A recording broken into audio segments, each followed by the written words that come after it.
Trustee Paul Gray will present Justice Ruth Bader Ginsburg for the honorary degree Doctor of Laws.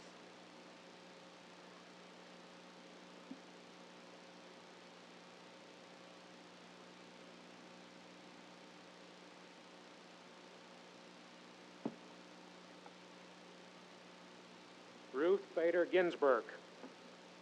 The pursuit of justice, civil liberties, and the eradication of gender bias have been hallmarks of your career.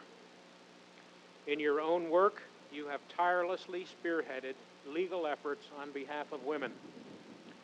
From the Women's Rights Project of the American Civil Liberties Union to the Supreme Court of the United States, you have championed equality.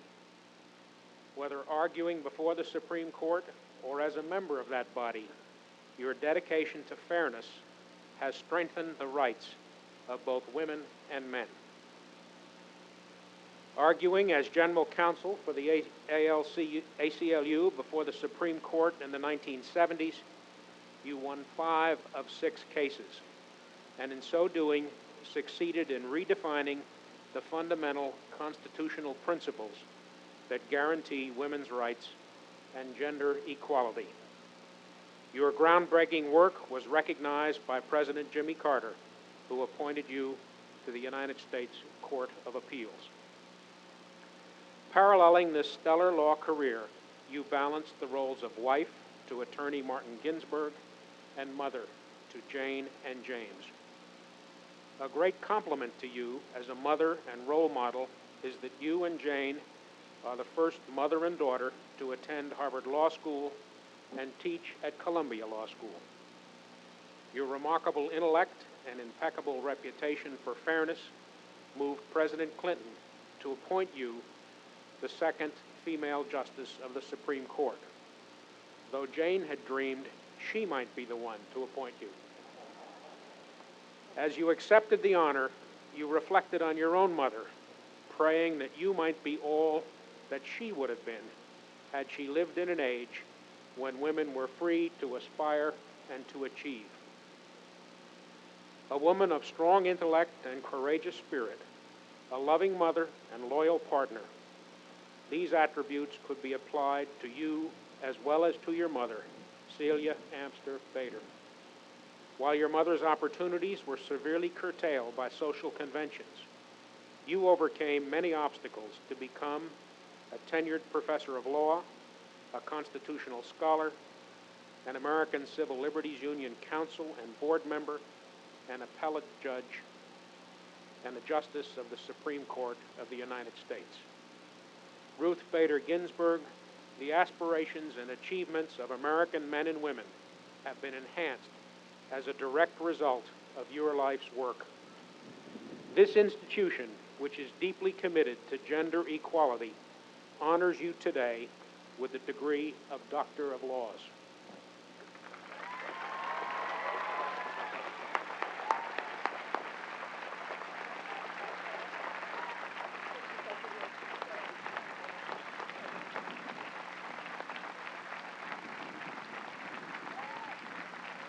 By the authority vested in me by the trustees of the Commonwealth of Massachusetts, I hereby confer upon you the honorary degree of Doctor of Laws and admit you to all the rights and privileges pertaining thereto.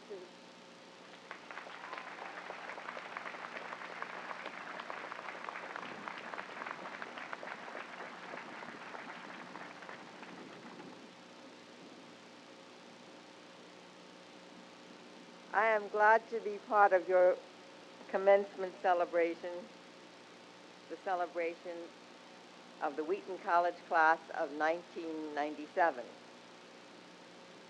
May is a fully packed month at the court, with opinion circulation deadlines fast approaching. Though I am spending nearly all my days and nights close to my desk this season, Wheaton's invitation was impossible to refuse because of the caring and affection for this college of a dear friend and colleague, 1963 Wheaton graduate, Georgetown University Law Center professor, Patricia King.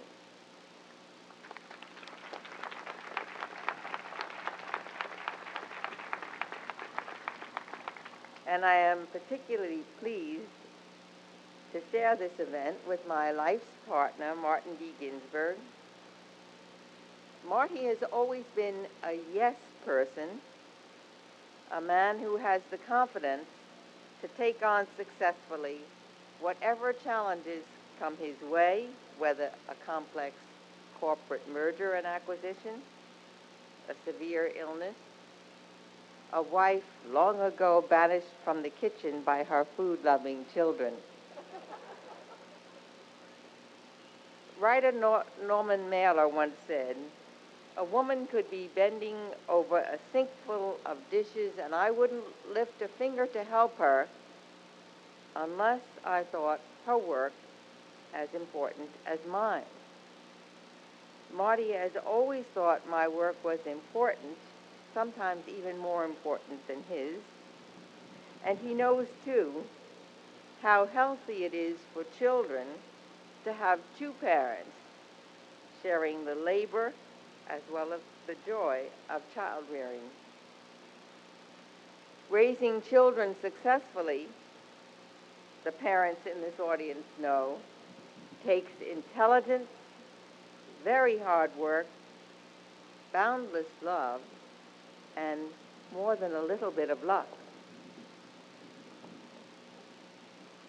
I will confess that Marty and I have survived nearly 43 years in each other's constant company because of advice given to me by his mother on our wedding day.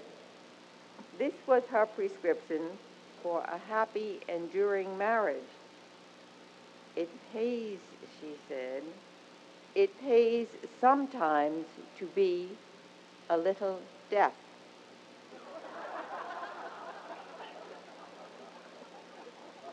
I have followed that advice with only occasional lapses, not only at home, but in the places I have worked, even in relating to my current colleagues on the United States Supreme Court.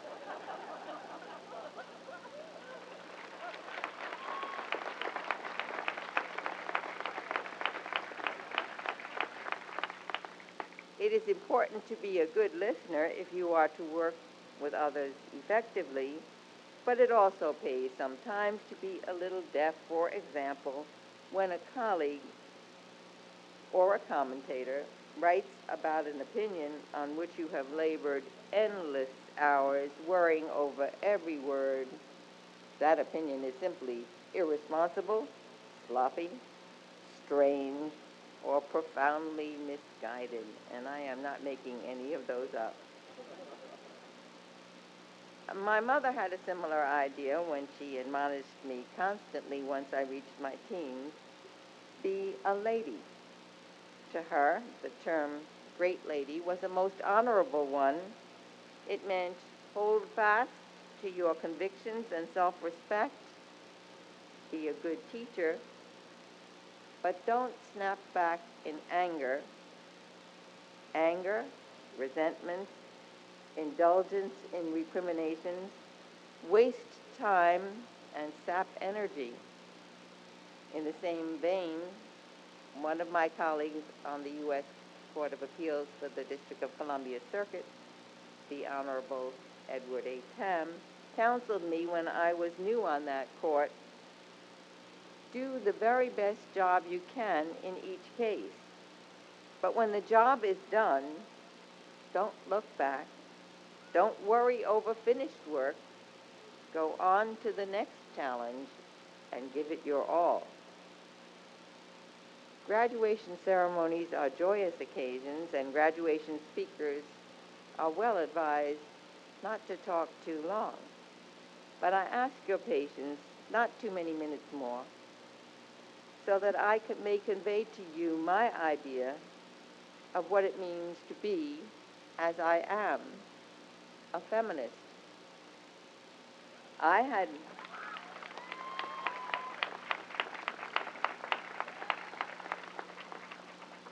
the great good fortune to be alive and a lawyer in the late 1960s when for the first time in history it became possible to urge before courts successfully that society would benefit enormously if women were regarded as persons equal in stature to men.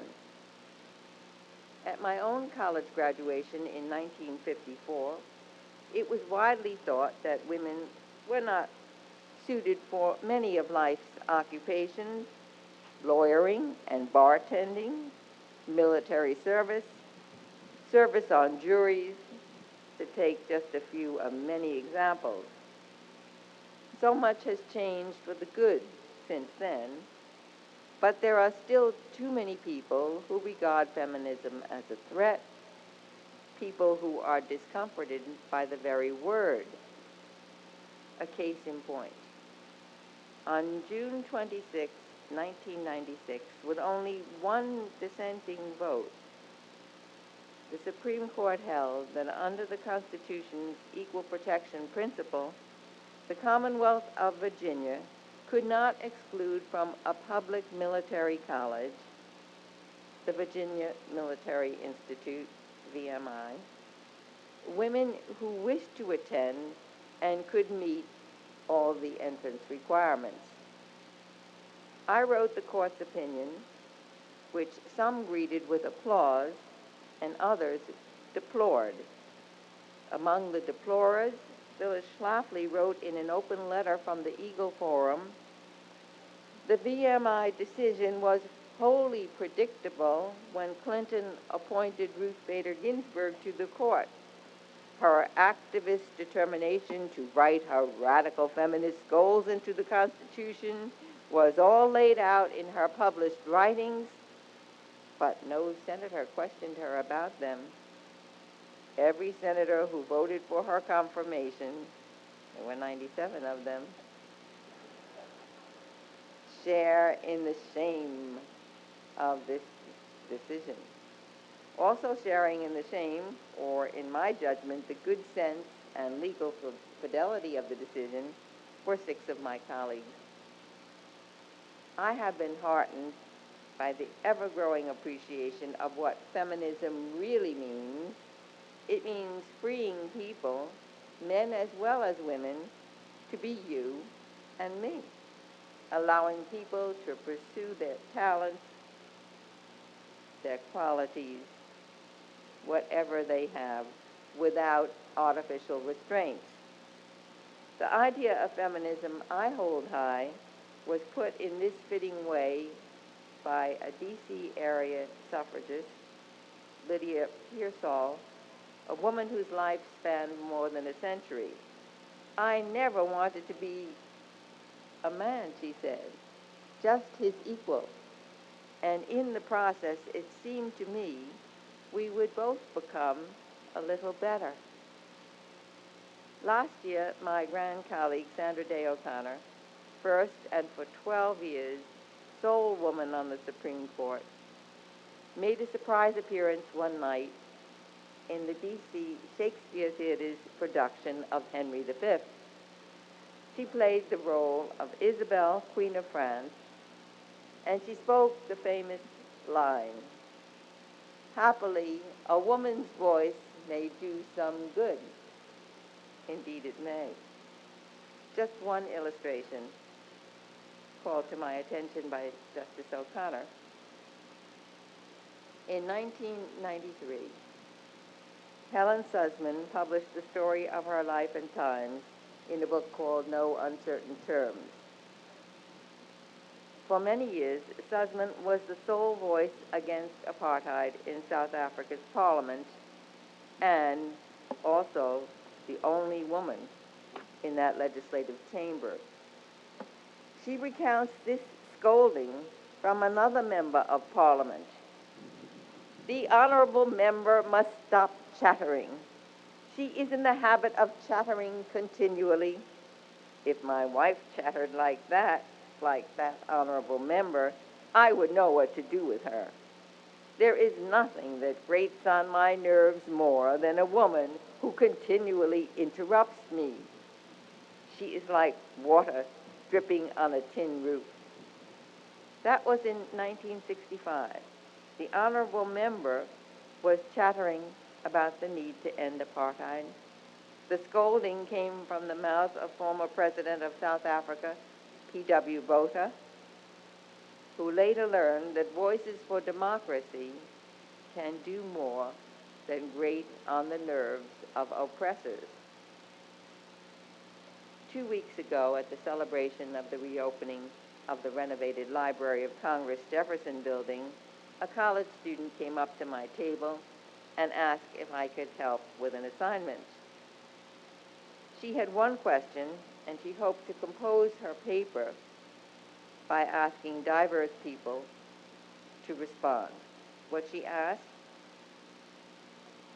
was this: what do you think is the largest problem for the next century? My mind raced past privacy concerns in the electronic age, assisted suicide, deadly weapons, and outer space. I thought of Helen Sussman's chattering and of Thurgood Marshall's praise of the evolution of the concept, we the people, to include once excluded, ignored, or undervalued people, and then of our nation's motto, e pluribus unum, of many, one. The challenge is to make and keep our communities places where we can tolerate, even celebrate our differences while pulling together for the common good. Of many, one is the main challenge, I believe, for our country and world. Almost every day, because of the good job in which fortune, the President, and Congress have placed me, I receive request letters from people across the country. Some want my autograph and thank you for not using an auto pen. Others want something I have worn, old shoes most often. Still others seek words of advice or encouragement. My current answer: in the open society that is the American ideal, no door should be closed to people willing to spend the hours of effort needed to make dreams come true. So hold fast to your dreams and work hard to make them a reality. And as you pursue your paths in life, leave tracks, just as others have been way pavers for your aspirations and achievements. So you should aid those who will follow in your way. Think of your parents, your teachers, their efforts and hopes for you, then of your children, even of your grandchildren, of the world they will inhabit. Do your part to help move society to the place you would like it to be for the health and well-being of the generations following your own. On the Jewish New Year, this prayer is recited: birth is a beginning, and death a destination, and life is a journey from ignorance to knowing, from foolishness to discretion, and then perhaps to wisdom. Your parents and teachers have helped to launch you securely on life's journey. My hearty congratulations on the degree you have achieved. May you continue on course, learning and knowing ever more, and may you gain satisfaction, pleasure, and perhaps wisdom as you proceed along the way.